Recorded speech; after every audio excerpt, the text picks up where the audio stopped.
Hi అండి. అందరికీ నమస్కారం. Welcome to our channel. ఇంట్లో ఐశ్వర్యం వృద్ధి చెందాలన్నా, ఆనందం, సంతోషం ఎక్కువగా ఉండాలన్నా కొన్ని వస్తువులను ఇంట్లో పెట్టుకోవలసి వస్తుంది. ఈ వస్తువులను గనుక ఇంట్లో జాగ్రత్తగా ఉంచుకున్నారంటే అష్టైశ్వర్యాలు, భోగభాగ్యాలు మీ ఇంటిని వెతుక్కుంటూ వస్తాయని చెప్పవచ్చు. ఈ వస్తువులు ఉండడం వలన లక్ష్మీ కటాక్షం అని పెద్దలు మరియు శాస్త్రాలు చెబుతున్నాయి. ఇందులో మొదటిది బూడిద గుమ్మడికాయ. బూడిద గుమ్మడికాయకి చక్కగా పసుపు కుంకుమలు అలంకరించి దానిని అమావాస్య, అష్టమి, శని, మంగళవారాలలో గనుక దానికి హారతి ఇచ్చి ఇంటి ముందు ఉట్టిలో కట్టేశారనుకోండి, మీకు ఉన్నటువంటి నరఘోష, నరపీడ, నరదృష్టి, నరశాపం ఇలాంటి దృష్టి దోషాలన్నీ కూడా బూడిద గుమ్మడికాయ తాను తీసుకొని తను కుళ్ళిపోతుందట. అందులో ఎక్కువగా గుమ్మడికాయలు కుళ్ళిపోతున్నాయి అంటే దృష్టి దోషం ఎక్కువగా ఉన్నట్టు గుర్తు. ఆ దృష్టి దోషం అంతా ఇంటి యజమానిపై పడి ఇంటి యజమాని పాడైపోకుండా ఈ గుమ్మడికాయలు కాపాడుతాయి.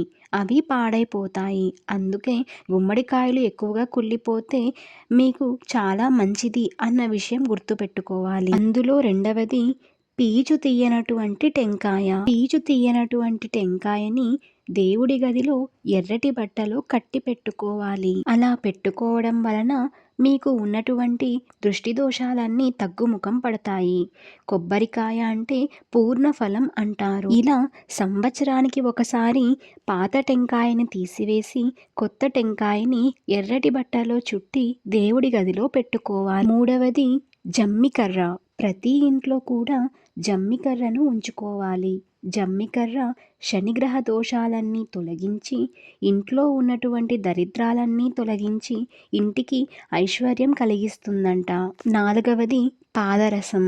ఒక సీసాలో తులం పాదరసాన్ని తీసుకొని అది బయటకు రాకుండా మూతని గట్టిగా పెట్టి దానిని తెల్ల బట్టలో కట్టివేసి చక్కగా బూడిద గుమ్మడికాయ కట్టిన చోట వేలాడదీయాలి. పాదరసం లక్ష్మీప్రదం. పాదరసాన్ని అత్యంత జాగ్రత్తగా చూసుకోవాలి. అది విషంతో సమానం అయినప్పటికీ కూడా దానిని జాగ్రత్తగా కాపాడుకుంటే గనుక అది మీకు ఐశ్వర్యాన్ని కలిగిస్తుంది. ఐదవది నువ్వుల నూనె లేదా నువ్వులు. అదేవిధంగా ప్రతి ఇంట్లోనూ నువ్వుల నూనెను ఉంచుకోవాలి. నువ్వుల నూనె ఏ ఇంట్లో అయితే ఉంటుందో ఆ ఇంట్లో లక్ష్మీదేవి ఉంటుందట.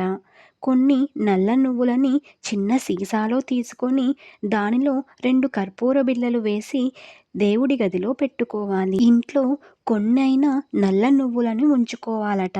అలా ఉంచుకోవడం వలన లక్ష్మీదేవి సంపూర్ణ అనుగ్రహం మీకు కలుగుతుంది. ఆరవది గంధం చెక్క. మీ ఇంట్లో ఉంచుకోవలసిన వస్తువులలో అతి ముఖ్యమైనటువంటిది గంధం చెక్క. చిన్న గంధం చెక్కని తీసుకొని దానికి గంధం, కుంకుమ బొట్లు పెట్టి చక్కగా దేవుడి గదిలో పెట్టుకోవాలి. ఇలా ఇంట్లో గంధం చెక్క పెట్టుకోవడం సాక్షాత్తు పరమేశ్వరుడు, విష్ణుమూర్తి కలిసి ఆ ఇంట్లో కొలువై ఉంటారని చెప్పవచ్చు.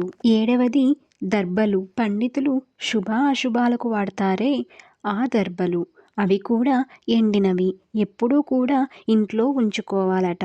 దానివలన ఆ ఇంట్లో ఉండే వాళ్ళకి సర్పదోషాలు ఏవైనా ఉంటే తగ్గుముఖం పడతాయి అని చెబుతున్నారు. ఈ వస్తువుల్ని కనుక మీరు ఇంట్లో పెట్టుకొని పూజిస్తే లక్ష్మీ కటాక్షం అనేటువంటిది మీకు పూర్తిగా కలుగుతుందని చెప్పవచ్చు. ఈ వీడియో కనుక మీకు నచ్చినట్లయితే లైక్ చేయండి, షేర్ చేయండి, సబ్స్క్రైబ్ చేసుకోవడం మర్చిపోకండి. Thank you for watching.